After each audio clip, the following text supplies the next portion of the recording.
also want to talk a little bit about President Trump's what he describes as his big, beautiful bill. It's over 1,000 pages. It's his signature when it comes to his tax and immigration policies in his second term. And there have been criticisms of it, particularly in the fact that it will increase the national deficit, and also cuts to Medicaid have been a sticking point both for Republicans and Democrats alike. And according to data from last year from your state, more than 2.6 million people in Michigan are enrolled in Medicaid.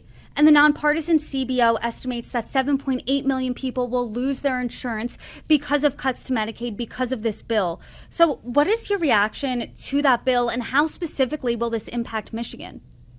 Well, healthcare affordability is top of mind of all of our residents right now, whether they live in a red part of the state or a blue part of the state or anywhere in between.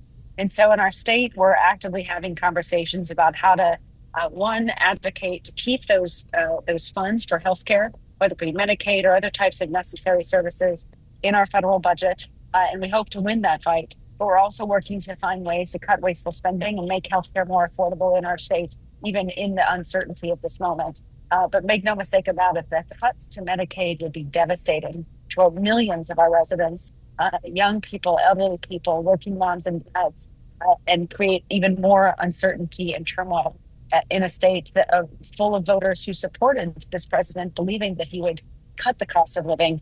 Making decisions like this would only raise the cost of living for so many of these residents. And it's something that I'll continually to speak out against, as our governor has done as well, and to fight to ensure we're doing everything we can to provide affordable health care for the citizens of Michigan. And if there's any, let's say there are those cuts, let's say this bill passes, people lose their Medicaid, specifically in Michigan. I mean, what can you do? Let's say you win a governor. What can you do as governor to make sure that those people are insured and make sure that they have health care? It's going to take a lot of people working together to build new partnerships and identify ways to cut the cost of healthcare so that it's more affordable for folks. Make no mistake that these cuts would be devastating. And in this moment, we're focused on doing everything we can to raise awareness about those devastating cuts, so that the people who represent the citizens who will be most harmed by these cuts in Congress know about those devastating effects and stand up for our residents and protect their access to healthcare.